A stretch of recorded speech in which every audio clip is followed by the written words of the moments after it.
It is a crying shame. We have gone completely negative. Cristian Romero, Lisandro Martínez, and Enzo Fernández could easily lose their UK visas in just a matter of weeks. That is the massive headline every newspaper in Britain is running right now, but it is completely wrong. Not wrong because absolutely nothing is coming for them. Wrong because what is actually coming is far worse than any ban, and almost nobody is talking about it yet. For weeks now, the entire story has been incredibly simple. Politicians want their visas revoked immediately. The daily papers keep printing the same line, screaming ban, ban, ban again and again. Fans have been sharing the news, endlessly arguing about it, and demanding it in the comments of virtually every football account in the country. Meanwhile, three of the Premier League's most talked about superstar players have gone completely quiet, desperately hoping all this noise dies down before the brand new season finally kicks off. But it won't, because the real consequence is not some official document sitting quietly on a home office desk. It is 60,000 people every single week. And I am about to show you exactly why that matters far more than any ban ever could. None of this makes any sense without the full picture. So, let us go right back to where it actually started. It all started with that banner. Las Malvinas son Argentinas, held up proudly by Argentina's players right after their massive World Cup semifinal victory over England. Not the first time this banner appeared before an England game. Not close. But this time was completely different. Because this time it was not just the Federation posing for a standard pre-match photo. This time it was the players themselves. Premier League stars living in England. They are paid by English clubs, walking right back into English stadiums within weeks, proudly holding it up right in front of English fans who had just watched their beloved national team go out in painful stoppage time, still standing on that pitch, still in absolute tears. Naturally, the backlash was completely instant. Former Thatcher advisor Niall Gardner publicly demanded that every single Argentine player involved be stripped of their UK work visa. British politicians, some close to Parliament, echoed that exact same call within hours. The dramatic story dominated back pages and front pages before the day was even over. And for a brief moment, it genuinely looked like these three were facing a very real, career-ending legal consequence. Let us deal with that bold claim first, completely head-on, because this is exactly where the actual truth splits from what is currently being reported. Experienced immigration experts have been blunt about this. Under current United Kingdom immigration rules, making a political gesture at an overseas tournament is simply not grounds for visa revocation. Full stop. It really does not matter how angry the general public is. It does not matter how many column inches get written about it. Legal experts covering this story have said quite plainly, on the record, that visa cancellations over an emotional incident like this are highly unlikely. The politicians calling for it almost certainly know that fact too. This is purely a demand built for media attention, not a real policy that is actually going to happen. FIFA is a separate matter, and FIFA has opened an official investigation. But even here, history already tells you the ending. This is not the first time Argentina has done something like this.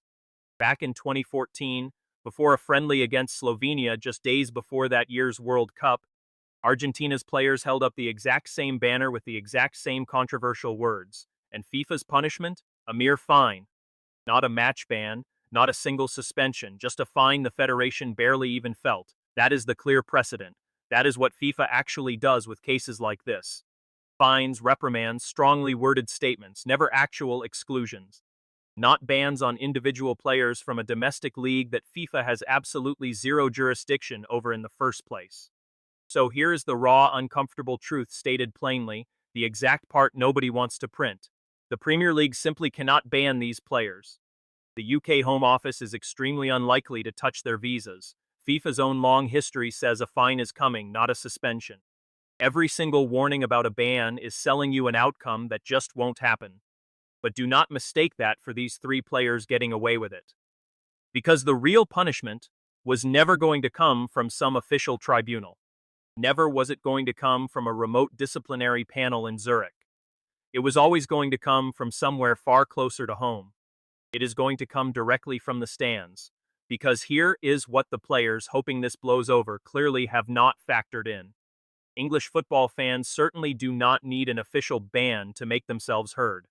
They have 60,000 loud voices every single week for an entire season, and they have made it very clear exactly what they intend to do with them. Since the semifinal, social media has been completely flooded with it. Not get them banned. Something much closer to let them come back. Let Cristian Romero walk into every single away ground in England and hear precisely what rival supporters think of a man who sprinted the entire length of the pitch to scream in the face of an England goalkeeper who was still down on his knees. Instead, let Lisandro Martínez walk out at Old Trafford every single fortnight carrying the absolute weight of that controversial banner with him. Just imagine letting Enzo Fernández hear absolute fury from three completely different sets of passionate rival supporters in a single week. This is the very same Enzo Fernández, who basically told the entire world that English people only exist to do his cleaning. Getting a proper match ban would actually be the easy way out for these three players because it would let them quietly disappear. They could go play somewhere else where this story cannot follow, avoiding the consequences entirely. But what English football fans are actually looking for will last far longer than any official suspension ever could. Not one bad afternoon, an entire season of absolute torment every single fixture.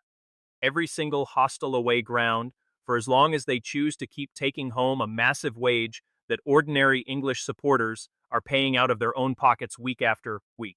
Yet that is the exact angle of this story that almost nobody is covering, because a player facing a hostile crowd simply does not sell as many clicks as a player facing a dramatic visa ban. However, it is very likely to be the far more accurate reality of what lies ahead. Chelsea Football Club already quietly wiped their own social media posts about Enzo Fernández the very second the massive backlash hit. That tells you absolutely everything. This was not a legal decision. Instead, it is a massive club bracing itself for what its own supporters are about to do to one of their highest paid players week after week for an entire grueling season. So, when you finally strip away all of this political theater, here is the absolute truth. These players are not actually going to lose their work visas. They are not going to be banned from playing in the Premier League. What they are actually losing is something no expensive lawyer can ever win back: the vital goodwill of the matchday crowd who pays every single penny of their massive wages. And unlike a club fine or even an official ban, that loss of respect does not have any expiry date.